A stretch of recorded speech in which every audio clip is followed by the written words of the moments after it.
नमस्कार, मैं पंचराज त्रिपाठी स्वागत करता हूं आपका वंडर शेयर बाजार के नवरात्रि स्पेशल के आज के एपिसोड में।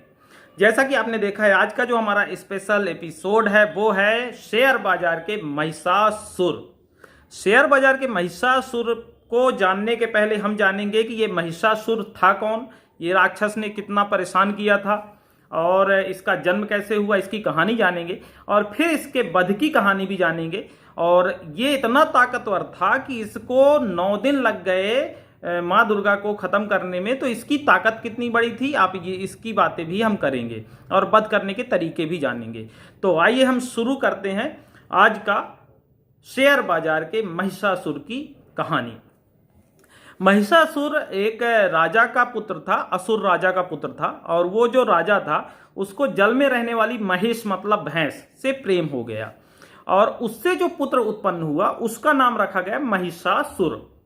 ऐसा राजा जो भैंस से पैदा हुआ, महिष मीन्स भैंस होता है, ये समझ लीजिए।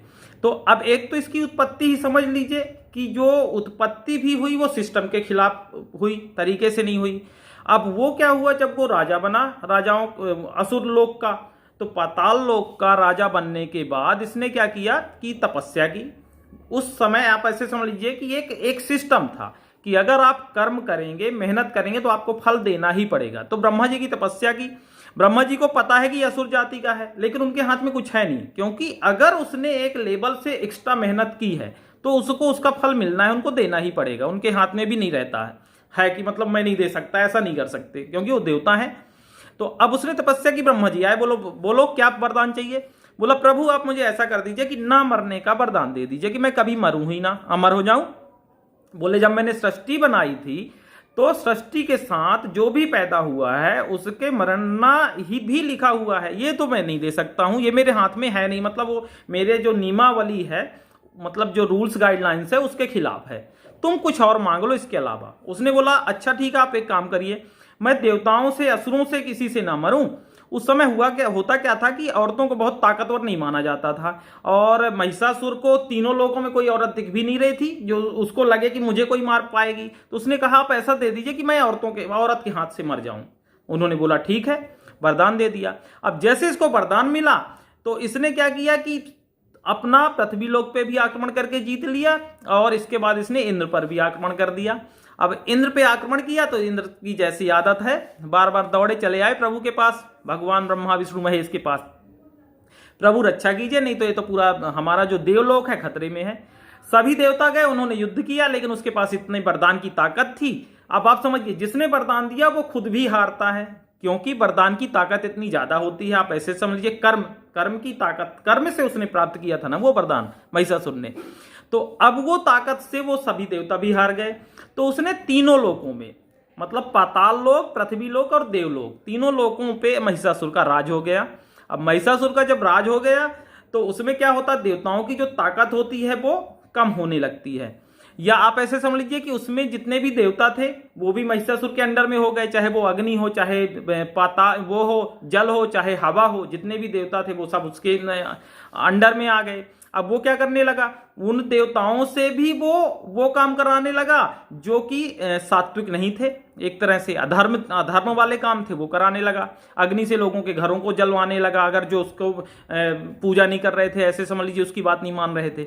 तो सभी देवताओं ने क्या किया, मिल के एक योजना बनाई, और उन देवताओं के तेज से एक तेज पुंज निकला जिससे माँ दुर्गा का अवतार हुआ। एक सुंदर स्त्री बनी माँ दुर्गा के रूप में, और माँ दुर्गा को क्या हुआ, हिमवान ने अपनी सिंह दिया कि आप ये शेर पे सवारी करिए, तो उनका जो सिंह वाहन बन गया। सभी देवताओं ने अपनी अपनी उनको ताकत दे दी, और जब ताकत दे दी तो अब माँ दुर्गा में जब ताकत आ गई तो उन्होंने चिंगाड़ लगाई जोर से महिषासुर को, और वो माँ दुर्गा ने सारी देवताओं की ताकत एक साथ होते हुए भी 9 दिन लग गया महिषासुर को मारने में।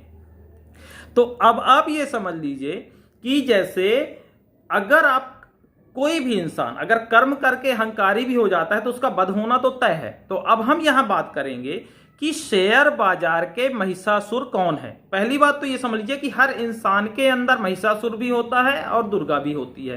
कैसे पहचाने, ऐसे जान लीजिए कि जैसे मान लीजिए अग्निदेव है, तो जो अग्नि किसी के घरों को जलाने में काम करे वो महिषासुर के पास हो गई, और जो अग्नि आपके घरों में खाना बनाने में काम आती है वो माँ दुर्गा की अग्नि हो गई। ठीक है, आप हवा का समझ लीजिए, जो हवा लोगों के घरों को उजाड़े, जो भूकंप लाए, वो महिषासुर की हवा हो गई। और जो हवा जो हम सांस लेते हैं, जिससे हम जिंदा रहते हैं, जो प्राण वायु हमें देती है, वो माँ दुर्गा की हवा हो गई।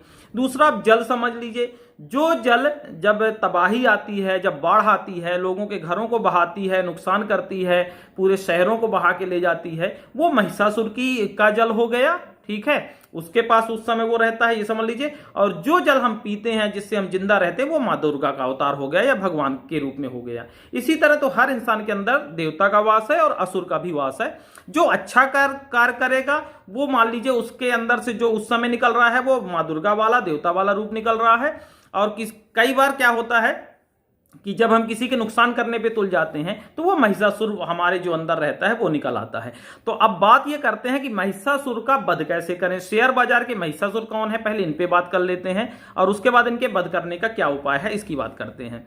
शेयर बाजार जब से चला है, जब से पैदा हुआ है, तब से इसमें महिषासुर रूपी शेयर भी रहे हैं। महिषासुर का मतलब क्या है, ऐसे शेयर जिन्होंने अपनी कालांतर में अपनी ताकत बना ली और इतने ताकतवर हो गए कि उनमें अहंकार आ गया और अहंकार से आपके घरों में वो आग लगाने लगे, आपका नुकसान करने लगे, आपको मारने लगे, आम आदमी को बर्बाद करने लगे। वो सारे शेयर वो हमेशा समय समय पे होते आए हैं, आज भी हैं, पहले भी रहे थे, हमेशा आगे भी रहेंगे।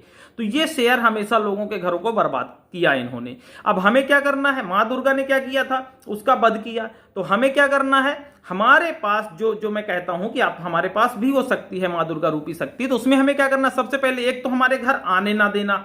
वो कैसे ना आए हमारे घर में, उसका क्या उपाय है, उसके लिए हमें ये करना है कि हमें देवताओं के संपर्क में रहने का मतलब है हमें तप, या तप का मतलब ये समझ लीजिए कि हमें ज्ञान रूपी जो है ना दुर्गा के पास और क्या क्या शक्तियां थी, अलग अलग देवताओं ने जो शक्तियां दी, तो हमें सबसे पहले तो फंडामेंटल समझ लीजिए, वंशावली समझ लीजिए कि जिसको आप अपने घर में एंट्री दे रहे हैं कहीं उसका जन्म भैंस के साथ मिलके तो नहीं हुआ है।